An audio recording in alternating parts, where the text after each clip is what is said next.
Hello folks, welcome to Jeremy Hadler's YouTube channel. I'm your host, Jeremy Hadler, and in today's video, I'm going to be evaluating the Packers free agency from this past offseason here so far, folks. And through that, we're going to be looking at the positions the Packers need to address heading into free agency, what we added, what we subtracted, what we traded away, what we cut, who we traded for.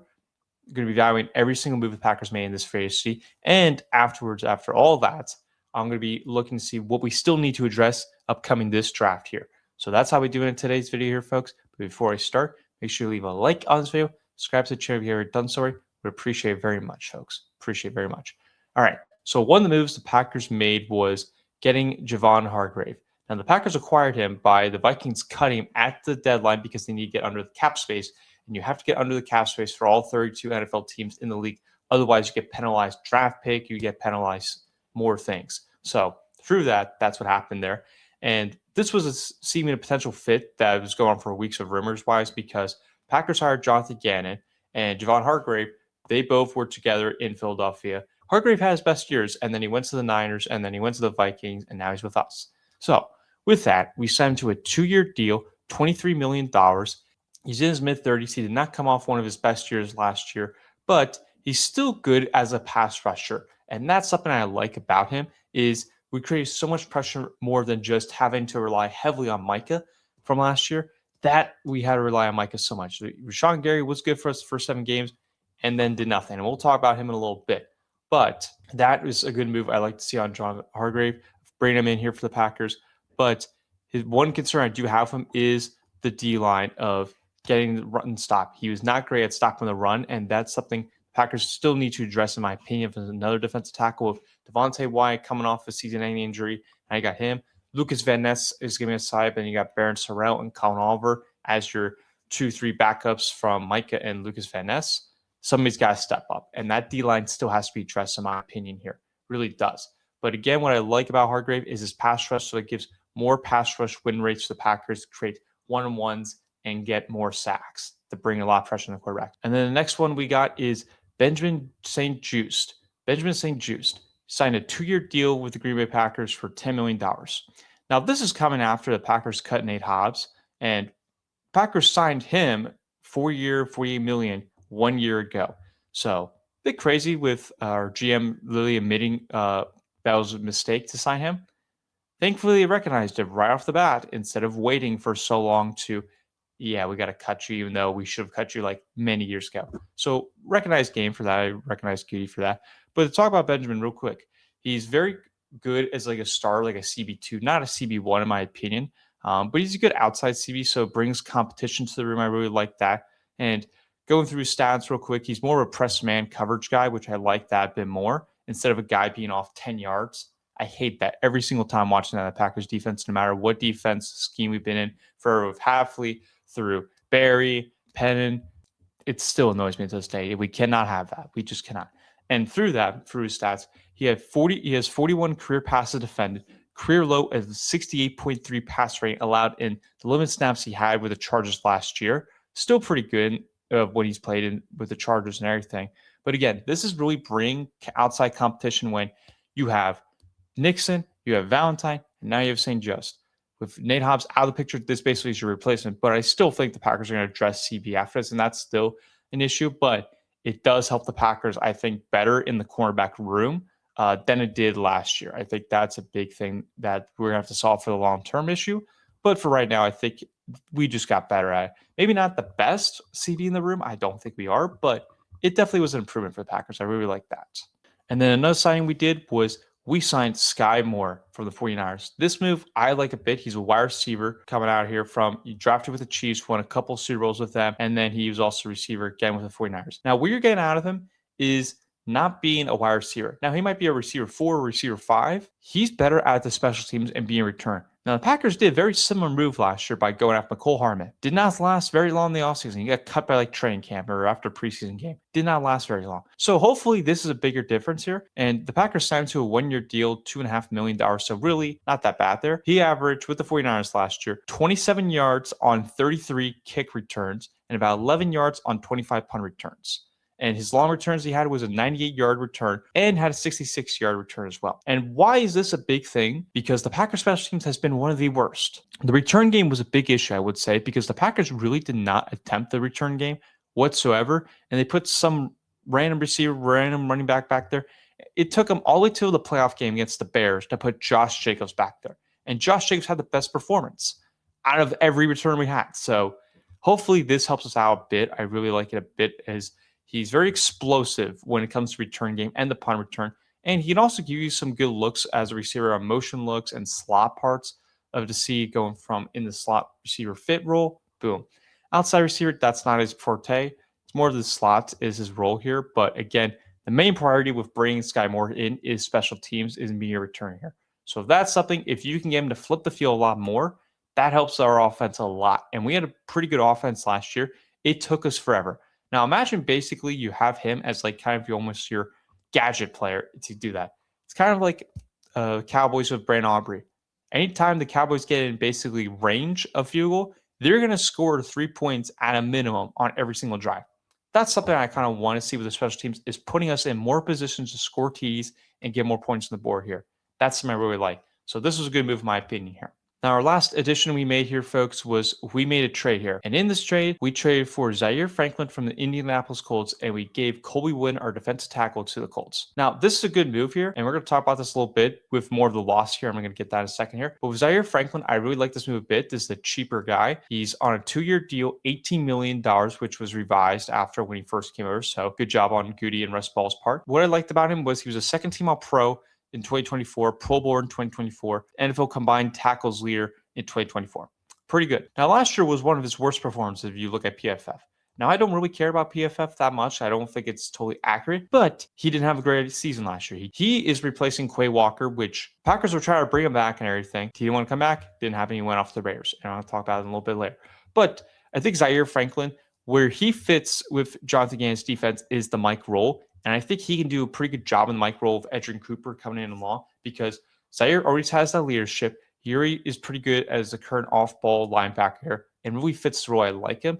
And I think you can get more out of him than what Quay was. Now, Quay, elite player, but Quay always lacked in the pass defense. He always lacked in that. Now, same thing with Zaire. He did lack in that, but he still could get the job done on sometimes. Like he was more effective as trying to defend in the backfield a little bit more than what Quay would ever do. So that's something I like about with Zaire. And he's pretty good tackler. He's a pretty good tackler. So I like this move a bit. I mean, he is a little bit older and everything. He's 29 years old, but he's a veteran. You bring the leadership. It's time to bring a little more veteran leadership into the defense here. And I think this is a good move here for the Packers. I really do. And hopefully it does well. I mean, if he doesn't work out well by training camp, Packers always cut him and they don't lose money at all. They really don't lose that much. So it's going to be a big testament to see what Zaire Franklin does because if he doesn't, then it's going to be either Hopper or McDuffie. And if my money, I would put it Franklin's out, it's McDuffie. So that's going to be the interesting part to see where the Packers go with Zaire Franklin, how he performs in this offseason and this upcoming season here, folks. Pretty good. And I do think the Packers did get a pretty good trade value out of him where Colby Wooden, late pick a couple years ago, he was like a 5th round, 4th round pick, like very late in the draft a couple years ago. The Packers get value out of this. They get value out of this. I think this is a good deal for them. So now, before I get into what we lost, there is one more addition, but it really wasn't an addition. It was more a re-signing. And the Packers did re-sign Sean Ryan. Now, Sean Ryan, for folks that don't know who he is the Packers center from last year. And he signed a 3-year deal, $33 million contract. He played different positions all over the O-line for many years for the Packers. Center, I think, was the definite position you had to bring in because I think that was an issue heading into, same thing with linebacker here. You had Elton Jenkins was technically your center up until he got a season-ending injury. Never was the same. And then he got cut. Same thing with Quay Walker, except he left and he left in free agency. So I think this one you really couldn't get anything better because the center market was insane to see because there wasn't really many good centers in the free agency market. There was maybe 2 guys, Tyler Biatz, who got cut by the Commanders and went to the Chargers. Then there was Tyler Linderbaum. Packers didn't have the money. We didn't have the money. If we had the money, sure, I would have wanted him, but Packers did not have the money for what he's getting paid by the Raiders. Insane amount of money for a center. Now, he's great and everything. He's one of the best centers in the league, no doubt about that, but Packers didn't have the money to do that. And I think this deal I think he's solid as a center, like maybe not the best, but he is solid. And I said that about him many years. So I like this deal here. I think it brings him more and he gets more offseason work than just having to go in right off the bat and center in the middle of the season last year. This gives Jordan and Sean Ryan more conversion here and more connection here. So I think it's really good for the Packers. So I would like that a bit. And then go to the losses here for the Packers. Of course, we lost Quay Walker to the Raiders. Then you lose again other players like Romeo Doubs to the Patriots, Rasheed Walker to the Panthers. Should have got a better deal. That was a terrible, and we thought Packer fans were going to get a good comp pick out of that. Nope, that's not happening because he got a 1-year deal, $10 million. Quay Walker, he signed a 3-year deal with the Raiders again for $40.5 million. Pretty good there. Malik Willis, which we all expected to get a big contract, signs the Miami Dolphins because of the Packer connection with Jeff Hafley, and you get John Eric Sullivan with the Dolphins as the GM there, who was with the Packers as well. Malik signed a 3-year deal, $67.5 million deal. And right now, this is a 4th-round comp pick of what we're looking at here, and this is what most of the comp picks we're going to be looking at here was. The only one that could get a 3rd-round pick is Malik, most likely, and that's if he plays 75% of the snaps of this season on offense. If he does that, then it should be a 3rd-round pick based on that.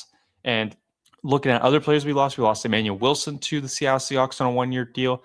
I mean, I liked Emmanuel Wilson, but you had to pick and choose with Marshawn Lloyd. Hopefully he gets healthy because that was the point of getting him in there. And then you also signed Kingsley and Barr. He left to go to the New York Jets. He signed a 1-year deal, $10 million as well. So I still think we're going to get pretty good comp picks. Most of them just 4th-round picks. And looking at Goody's history when it's drafting, 4th round are his gems.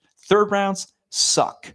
They absolutely suck, folks. So I think the 4th-round picks, pretty good there. And then to go back to what we released and everything, we released Nate Hobbs to a June 1st designation post-cut there for this season. Created $8.8 million in the salary cap. Then you also cut Elton Jenkins, which created about $19.5 million there. So those are the moves you had to do. I mean, I thought the Packers weren't going to cut Nate Hobbs, but it did happen. It did happen, folks. So, I mean, I'm fine with it, but he wasn't great. He just wasn't great at it. So that happened there. And then one other trade I forgot to mention, folks, which I think was pretty key, important-wise, was we traded Rashawn Gary. And then another move, folks, that we got to mention, of course, for trading-wise is we also traded Rashawn Gary. We traded our pass rusher Rashawn Gary to the Dallas Cowboys. Now, this was interesting how the whole story broke down because before the whole story began, really, folks, was Rashawn Gary was pretty good throughout the years he was, didn't live up to what the pick he was drafted for was a 1st round, being a 13th overall pick. He was solid, but not Micah Parsons solid. He wasn't that type of level. And that's Micah's level or the best pass rusher in the league of top level there. But with that saying there, folks, he posted in the offseason, like a couple days before the trade even occurred with the Dallas Cowboys, that he basically said goodbye and everything. And then he took it down like 10 minutes later and said, my Instagram got hacked, and then happily put it back on after the Packers made the trade with the Dallas Cowboys. And Rashawn Gary was going to get cut, folks. So it's better to get something out of nothing for that. And it was going back and forth all day of the trade. Like it was going from like high 3rd-round pick to, it's going to be a day 3 pick, 7th, 6th-round pick. And then we landed on a 4th-round pick. And I think that's a steal for the Packers. I really think it does when Rashawn Gary, he's in a steady decline. He hasn't been the same since the first 7 games. He wasn't the same then. It was really a no-show. So, again, you really did get good value out of that. So you get a 4th-round pick out of that. And still, I think the Packers so far, if I had to give a grading here for this free agency so far, I think it's a B. I don't think it's an A at all. Didn't see any like flashy signs there, but they did make the necessary moves that I think were necessary. So with that, I think it's a B. I think it's just B, maybe B minus for that wise. I mean, I do think we got a lot of good value out of like what you need to address really, but I still think the Packers need to address is still CB. You still got to address defensive tackle. You got to get somebody for the future for that. And that's also for the CBs too. Maybe your wide receiver too, because you did lose Romeo Doubs and guys are going to be up for extensions and everything like Christian Watson, Jaden Reed. Got to bring more competition in there. So I think having another wide receiver, despise like Sky Moore Techman as a wide receiver coming in, you got to have something else. You got to have something else in that process there, folks. So through that, I think the Packers need to address that and a little bit in the O-line as well. I mean, yes, you have your center locked up for the next 3 years. You got Zach Tom locked up as a right tackle who should be healthy coming into this season. Same thing with Tucker Kraft and Micah Parsons here because let's not forget, guys, this was one of the most injured teams last year. And basically, it's almost like getting your first round picks back with Tucker Kraft, who's a late draft pick, Micah Parsons, we all know the first round pick. And then you get Zach Tom coming back and Devontae Wyatt. So it's like you basically gain like core great pieces back together on both offense and defense. So I really like that for the Packers there. But again, you need to address CB, defensive tackle, wide receiver depth. I think O-line is still a need for me, in my opinion, because you're basically betting on Jordan Morgan, who was fine when he was playing in last year, as going to be our left tackle this rate. Left guard, you got Aaron Banks, hopefully for a better season, because last year was disappointing when bringing him in. Center, of course, you got Sean Ryan. Right guard, that's going to be Anthony Belton. And that was our second round pick, too, from that Jordan Morgan draft, folks. So those are, I think you still need to address O-line, but those are like some of my issues I still have with this team. But let me know what you think, folks. Are you happy for the Packers doing for AFC? Are you not happy? Please let me know. I appreciate it. And what do the Packers still need to address, folks? Leave it in the chat. Appreciate it, folks. But that'll do here. And as always, go Pack Go, and hopefully a good draft for the Packers. Maybe the Super Bowl, probably not, but hopefully a good season for the Packers. Let's go.